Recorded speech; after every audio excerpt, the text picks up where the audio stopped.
La Torah, elle vient nous dire ici, les mishpatim, qui vont être mamash les mishpatim de la Torah, avec toutes les règles que la Torah va transmettre ici.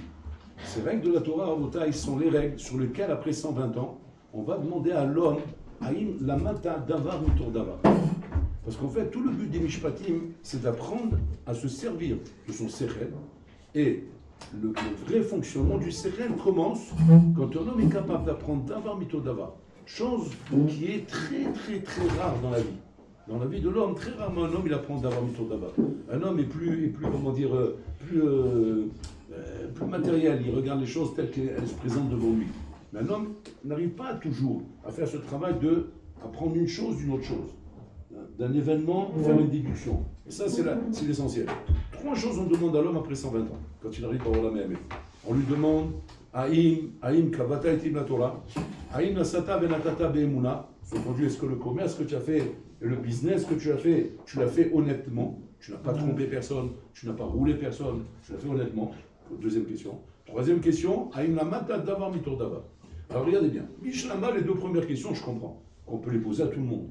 Parce que tout le monde est capable d'être coopératif de la Torah. Tout le monde est capable de nosever notel memouna, de ne pas rouler. Tout le monde est capable de ça. Aval, la mata davar mitor davar, les chora, ça demande un esprit futé, ça demande une chorma, ça demande une intelligence. Est-ce que tout le monde est doté de cette intelligence-là? D'arriver à une de déduire une chose d'une autre chose? C'est pas shoot. C'est pas chacun qui a comment dire, c'est kélim de faire une chose pareille. Et sur ça, il vient le Rabbeinu Yonah nous expliquer qu'en fait, chaque homme a ça. Si on demande ça après 120 ans, ça va de soi que chaque homme il a ça. Maintenant, comment chaque homme a ça? Chaque homme dans la vie est confronté à des situations où lui n'a pas relevé qu'en fait, il ne fait que ça toute la journée. Seulement, on le fait qu'avec un réflexe qu'on ne s'est même pas rendu compte que les mains, c'est comme ça qu'on fonctionne. L'homme fonctionne comme ça. L'intelligence humaine fonctionne comme ça. L'homme apprend d'avoir mitor d'avoir. Simplement, comme on le fait d'une manière réflexe et tacite, on ne relève pas ça. On ne relève pas qu'on fait une chose d'une autre chose. Pourquoi c'est important de relever? Pourquoi c'est important de savoir? Parce que quand tu as relevé et tu as compris que ton esprit fonctionne comme ça, c'est là que tu vas commencer à comprendre les rapports dans la Torah. Et les rapports dans la Torah qui vont te faire découvrir la vérité. On va donner des exemples. Des exemples, par exemple, avec Mishpatim. Là-bas, on voit comme ça. C'est marqué dans la paracha qui vient avant juste Mishpatim. Lo ya al misberi. Il ne faut pas monter sur le misbéa et faire des enjambées trop grandes. Comme ça, le Kohen, c'est la dernière loi qu'on a lue juste avant Mishpatim. La paracha qu'on a lu, il trouve. Qu'il ne faut pas enjamber pour monter sur le misbéa. Donc le Kohen, gadol comme il faisait, il avançait à pas de fourmi comme ça. Il fallait que si tu noies que le Kohen devait faire attention. Pourquoi? Pour ne pas qu'il y ait Erva Davar. Quel Erva Davar? Erva Davar, que quand il écarte les jambes comme ça pour monter, alors le ritzpa du Kevesh, va voir sa Erva. Là-bas, le Mfarshim lui demande, mais attends, mais il a Mechassaïm le Kohen. Il est pas nu sur la djellaba. C'est pas qu'il prend la djellaba et en dessous il est nu. Et que maintenant, à ce moment-là, le ritzpa, qui est Kodesh Kodashim, il va regarder sa Erva et ça, c'est pas permis. S'il n'avait pas de pantalon, je comprends, mais il a un pantalon. Là-bas, il répond que non, que l'interdiction, elle ne vient pas mitzad le pantalon, mitzad la herva mamash, elle vient mitzad la possibilité qu'il y avait de voir l'herva. Parce qu'il fait des... Donc il doit faire attention d'abord qu'il réfléchit d'avant, mitor d'avant, doit prendre de là. Il doit prendre de là, liot matoun bedin, c'est quoi? La même façon que j'ai compris là-bas qu'on vient m'expliquer que par rapport à la sniout, je dois être matoun, c'est-à-dire je dois faire des petits gestes, des petits pas, des petites choses comme ça, de façon à ne pas avoir des gestes qui représentent et qui ressemblent à de la pritsout, kaviachol, oui. De la même façon, je dois être matoun bedin. Ça, c'est ce qu'on appelle l'imod d'avant, mitor d'avant. C'est-à-dire comme là que je dois constamment, quand j'apprends un enseignement de la Torah, toujours me poser la question, qu'est-ce que ça m'apprend dans la vie? Qu'est-ce que ça m'apprend? Sinon, ça ne sert à rien. Sinon, ça ne sert à rien, c'est stérile. C'est stérile, tu as pris un limoud, ton limoud ne t'apprend rien dans la vie.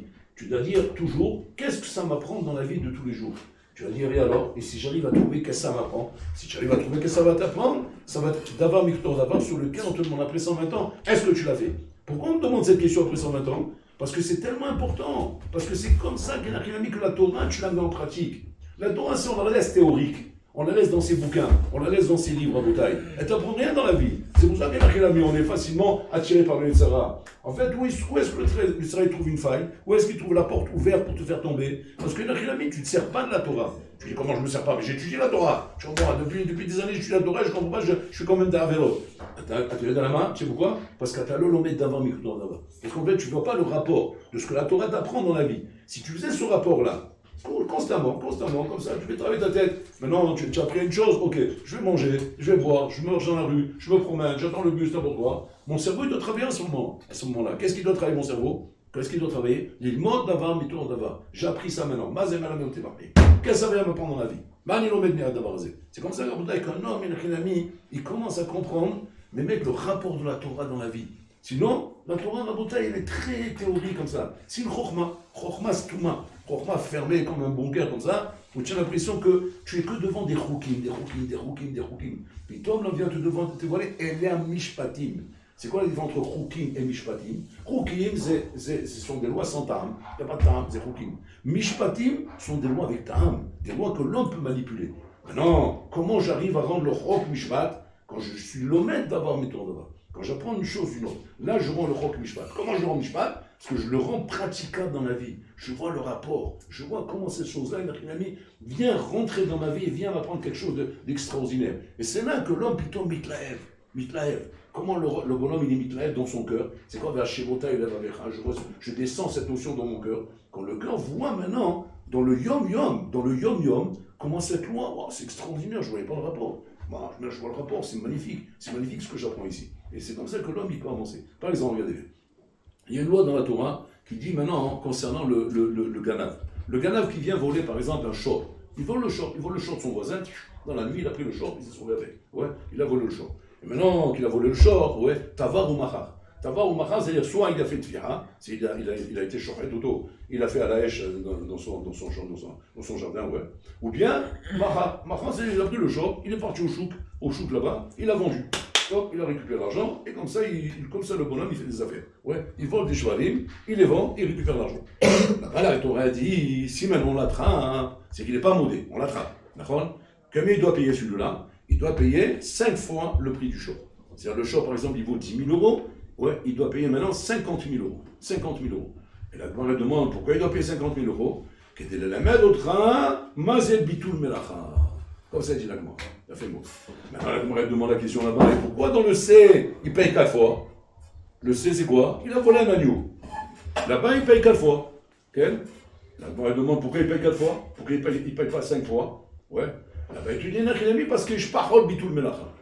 Il est chuté à bitul melacha dans un short, parce qu'il servait à pousser la charrette. Il servait à pousser la charrue pour labourer dans les champs. Le C, il ne me sert pas à ça. Il est petit comme ça, vous voulez. Donc, mais là, il n'y a pas eu un grand bitul melacha. Il y a eu un bitul melacha. Il y a fait bon. Non, maintenant, la Gemara, là-bas, elle demande à savoir maintenant, en quoi? Parce que maintenant, il y a un bitul melacha, et que là, il n'y a pas de bitul melacha. Là, tu me fais payer 5 fois, et là, tu fais payer que 4 fois. C'est quoi le nyan? Pourquoi c'est quoi cette proportion? Alors, la Gemara répond là-bas, non, il dit parce qu'en vérité, normalement, tu aurais dû payer 5 fois. C'est ça le mishpat. Alors, pourquoi tu m'as fait un rabais là-bas de 4 fois? Je t'ai fait un rappel de 4 fois là-bas, parce que les maassés, tu l'as porté sur tes épaules. Et comme tu l'as porté sur tes épaules, c'est pour ça que tu payes 4 fois. Malheureusement que je porté sur mes épaules. Okay? Il te basait, tu as eu un bisaïol. Tu as eu un bisaïol maintenant, sauf que quand tu le voles, ouais, tu es basé maintenant de te sauver avec le truc sur le dos. Alors que quand tu le tires derrière toi, d'accord, tu as l'air plus normal. Tu as moins honte. Tu n'as pas honte, mitbayesh. Genre maximum, je peux faire croire, je sais pas ce qu'elle fait, monsieur là-bas, c'est mon short là. Ah ouais, bah ouais, ça va manquer, il fait peur le short là. Il peut faire le malin quoi. Mais quand le bonhomme il a laissé sur les épaules, il peut pas dire non, il est monté sur mes épaules, je sais pas ce qu'il fait ici. C'est pas dire que là tu peux pas te moquer les autres. Donc là il a plus son de bonhomme. Par rapport à ça, il paye 4 fois, il a pas 5 fois. Mazal à d'avoir le mito d'avoir que j'apprends là-bas. Le d'avoir que j'apprends de là-bas, c'est nous montrer à Rabotai comment, les maassés, la Gemara est venue nous dire que quoi, que là il y a un bitul melacha, il n'y a pas de bitul melacha. Et là, il y a une honte, et là, il n'y a pas de honte. Et regardez comment la Gemara, on voit le davar mitzvot davar dessous que j'apprends ici. Que il y a un bitul melacha par rapport au short, c'est-à-dire quoi, il y a une matara, le short il est fait pour travailler. Maintenant, ce short, là, kaviachol, tu as fait bitul melacha. Tu as fait bitul melacha, il aurait dû travailler, à cause de toi, l'abruti, qu'est-ce que tu as fait? Tu as pris le short, tu l'as amené en dehors de son travail. Donc, tu as fait bitul melacha. Mais non, on t'a fait payer 5 fois, parce que tu n'as pas eu honte, en le volant.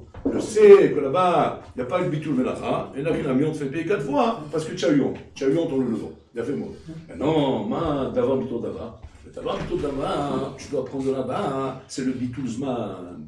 Quel rapport le short avec le bitul zman? Bon, je vais arriver de là-bas à là-bas. Ouais, alors regardez bien maintenant, j'apprends. Si maintenant pour bitul melacha, dans short, tu aurais dû travailler, tirer la charrue, la Torah elle était chasse, elle fait payer 5 fois, 5 fois la somme, c'est à cause du bitul melacha. Combien alors je devrais payer Rabotai pour le bitul zman? Le bitul zman que j'ai fait à quelqu'un, Rabotai. Là, tu es en train d'étudier bien, je vois qu'il est bien dans son étude. Maintenant, c'est plus fort que moi, j'ai envie de raconter une blague. Maintenant, j'ai une blague, ouais, m'étouffe cette blague, elle est trop belle. Elle est trop belle, elle est magnifique.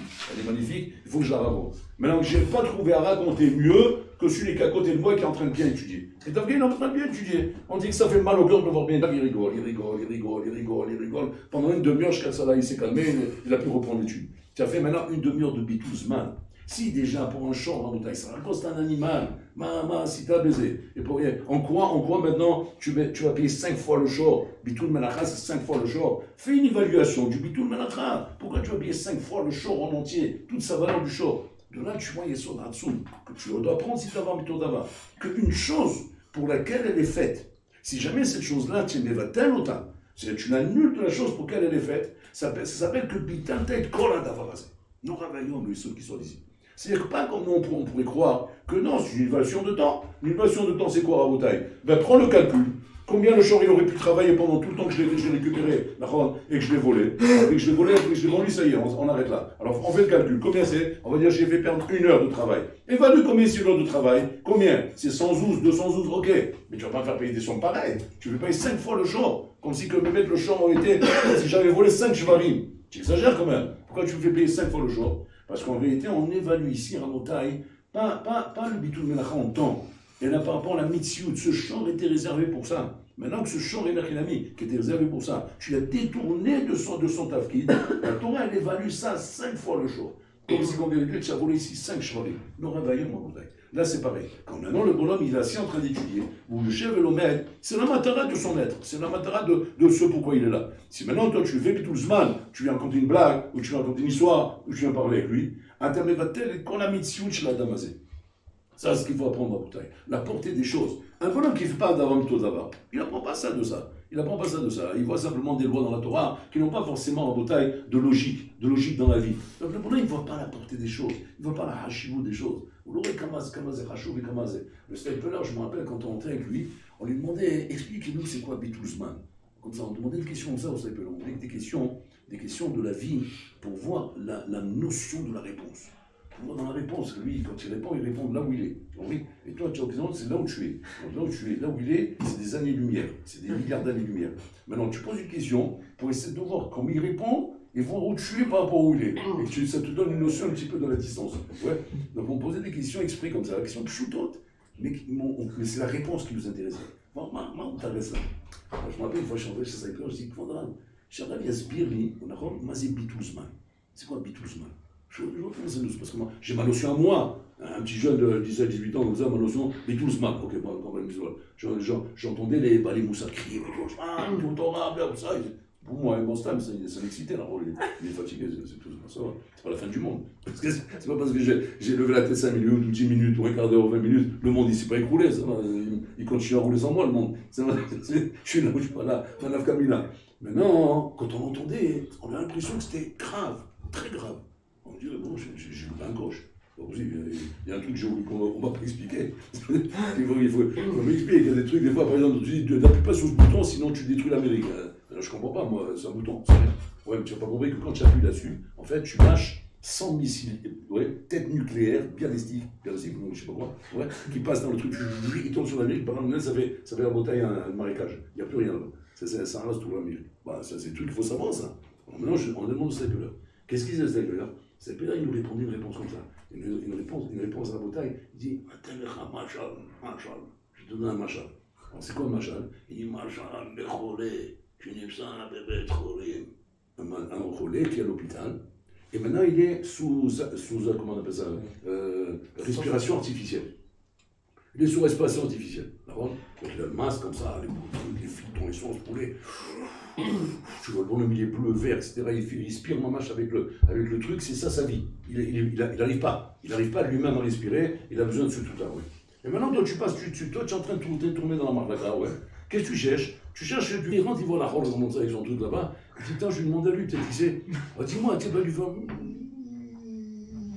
Bon, il n'arrive pas à répondre, mais bon. Alors j'ai compris, moi, pourquoi il répond pas. Parce qu'en fait, ce truc-là, il gêne. Ouais. J'ai compris, qu'est-ce que je fais? J'enlève le truc. Ouais. Je lui dis, tiens, dis-moi, tu aurais pas. Il est en train de changer de couleur. Je dis, non, rien, je t'ai rien demandé, t'énerve pas, détends-toi. Je te demande simplement si t'as du feu. J'ai une cigarette, la journée du feu. Il a pip. Maintenant, regarde, comme ça, le Staipedel donnait le machal. Il dit, le bonhomme il est en train d'étudier. Ouais. Quand un homme il est en train d'étudier, c'est comme un bonhomme avec un masse d'oxygène en train de respirer. Tu viens maintenant l'arrêter, c'est comme si tu enlevais le masse d'oxygène pour le parler avec lui. Chose là, Rabotai, et le davar, du tour davar que l'homme il doit apprendre dans la vie. C'est quand les Chachamim te disent qui hayenu, ve'olech les Chachamim ils essayent, ils n'arrivent pas à l'époque. Des fois ils crient dans tous les sens, mais ils essaient de te faire comprendre la portée des choses. Qui hayenu, nous on prend ça Rabotai comme des poèmes, des machalim, qui hayenu, ve'olech ve'olech. Ah, c'est une belle phrase, mais attends, tu rigoles quoi? Le Rav, quand il parle là-bas, il essaie de t'exprimer avec les mots, des mots humains, ouais, que tu comprennes un petit peu de quoi on parle. Et que seulement si tu arrives à comprendre, peut-être un jour tu peux prendre ça au sérieux. Mais le problème c'est quoi? C'est que pour l'instant, tu ne prends pas au sérieux. Quel est ton problème? Pourquoi tu ne prends pas au sérieux? Parce que tu as l'olomètre d'avant, mais ton d'avant. Parce que tu ne vois pas comment la vie, Rabotai. Ephraim le Sato, il dit ça, c'est ma vie ce qu'il dit là-bas. Il dit, Konachaim c'est machal. La vie c'est un machal, comme ça il dit. La vie, ce que tu vois là, les camions, les avions, tu prends l'avion, tu arrives à Marseille, tu arrives là, tout ça c'est machalim. À kol machal. Ce qui doit toujours t'arrêter dans un machal, c'est pas le machal. Vous voyez, il y a des abrutis qui posent des questions sur les machals. Mais pourquoi il avait une pomme? Mais c'est un machal, laisse tomber, pas une pomme, une poire, d'accord. Mais alors pourquoi une poire? Mais ça va, il y a une pomme de terre. Le mec dit comme si ça arrive sur le machal. Mais quand c'est le nimchal, moi je travaille dans un bureau, c'est un machal. Je prends ma voiture, c'est un machal. Je prends l'avion, c'est un machal. Un kol machalim. Alors tu vas dire, oh, je vais faire mes courses à Carrefour, c'est un machal. Ma nimchal. Je suis en train de prendre ma douche. C'est un machal. Ma nimchal. Si maintenant le bonhomme ne fait pas ça, après 120 ans, il va venir là-haut, on va l'éclater. Pourquoi on va l'éclater? Il va dire, Habibi, dis-moi, le machal chez toi, c'est un nimchal? Tu fous quoi? Tout ça, c'est un machal. C'est quoi le nimchal? C'est ça la matin d'avant, micro d'avant. C'est-à-dire, est-ce que tu as su, Nachinami, ramener à la réalité, à la vraie réalité, pas à la fausse réalité qu'est le machal, où les maasés, tu as rendu ta vie un machal, et ta vie est devenue la matara du machal. C'est qu'un machal, Habibi. Tout ça, c'est pour t'apprendre le émet. Le émet, c'est quoi? Pour comprendre à travers ça le nimchal. C'est ça le Inyan Rabotai, c'est ça la matara. La matara d'apprendre ça. La relation du père et le fils, c'est pour apprendre la relation avec Hachem, avec nous. La relation de la femme avec son mari, la relation d'Hachem avec nous, en tant que femme et mari. La relation entre père et fils, la relation entre amis. Entre ça, chaque chose, Rabotai, c'est des machalim pour comprendre les nimchalim. Les nimchalim qui sont, mais mettent les choses que je dois rechercher. Les choses qui sont en vérité la clé qui va m'expliquer des choses dans la vie et qui va m'aider à avancer. Sinon, je reste dans un machal. Dans une énigme où je ne comprends pas qu'est-ce qu'on veut de nous, Maron Simitano. Mais pourquoi on ne comprend pas ce qu'on veut de nous? Parce que nous, on a pris le machal comme un tachlit. On a pris comme un tachlit et on a l'impression constamment qu'on est en train de nous taper dessus pour nous dire, mais sors de ton machal. Mais attends, mais moi je suis bien mon machal, c'est ça la vie. Ça c'est la vie. C'est toi qui es en train de me rendre fou. C'est toi qui as un machal. Moi je suis nimchal. À la fin, c'est plus qui le machal qui est nimchal. À la fin, c'est le bonhomme normal. C'est comme quand tu vas chez les fous. Quand tu vas chez les fous, ils sont tous normaux. C'est toi le fou. Quand tu rentres là-bas, il ne faut pas rester longtemps là-bas. Tu restes longtemps, à la fin, tu deviens fou. Parce qu'ils sont tellement persuadés que c'est eux les normaux et toi le fou. Si tu restes trop longtemps, à la fin, tu deviens fou. Tu deviens fou, c'est même ce qui se passe. Donc il faut faire très attention. Il y a un temps limité parce que le cerveau, il arrive à tenir à un moment donné, à un moment donné, il pète les câbles. Donc il faut faire très attention à Rabotai. Là, c'est pareil. Pourquoi ce monde Rabotai nous rend fous? Parce que ce monde Rabotai fonctionne comme ça. Où le machin, c'est le tardi du Roland. Et que Nachinami, c'est ça le Hémet. Et quand le bonhomme, tu viens leur dire, mais non, ma piton, tu te trompes, c'est pas ça le Emet. Le Emet, c'est la Torah Kedosha. Le Emet, c'est l'étude de la Torah. Le Emet, c'est qui le Emet, c'est de ne pas faire du Torah. Attends, ils ne m'ont pas foutre, c'est quoi cette histoire? Mais le Emet, c'est ce que je fais là, hein? Ouais. Et un gars, il y a tout ça à côté. Mais c'est plutôt Sefet, ça. C'est ton Sefet Bahalma. Le Emet, c'est ce que je vois ici. Pas piton. Le Emet, c'est que je travaille, j'aime bien l'argent à la maison. Non, ça, c'est un machin. C'est quoi le Emet alors? Le Emet, c'est quand je brouille, il fixe la parnassa. Parnassa, mais la Shamaïm. La parnassa tombe du ciel. Mais Rosh Hashanah, tout est fixé. En vérité, tu fais rien, toi. Alors tu diras pourquoi je travaille? C'est pour un machin. Tout ça, c'est pour t'apprendre quelque chose. D'avant, mi tourne d'avant. Pour que tu puisses faire des déductions et d'avanot et d'ignanim. Et bon, là, il développe. Vous avez la société qui se développe, la technologie qui se développe, les trucs qui se développent. À quoi ça sert tout ça? Mamatara chez le Kozé, si c'est pas une matara en soi, si c'est pas que la technologie doit se développer, et si c'est pas que le truc comme ça, tu vois bien que c'est un mec. Non. C'est encore des machalim. Hachem, il a besoin, par rapport au problème du don, de te développer des nouveaux machalim, par rapport à de nouvelles notions, des nouvelles choses qui sont là pour t'apprendre. Et ça commence où? Par l'omet d'avant, Mikol d'avant.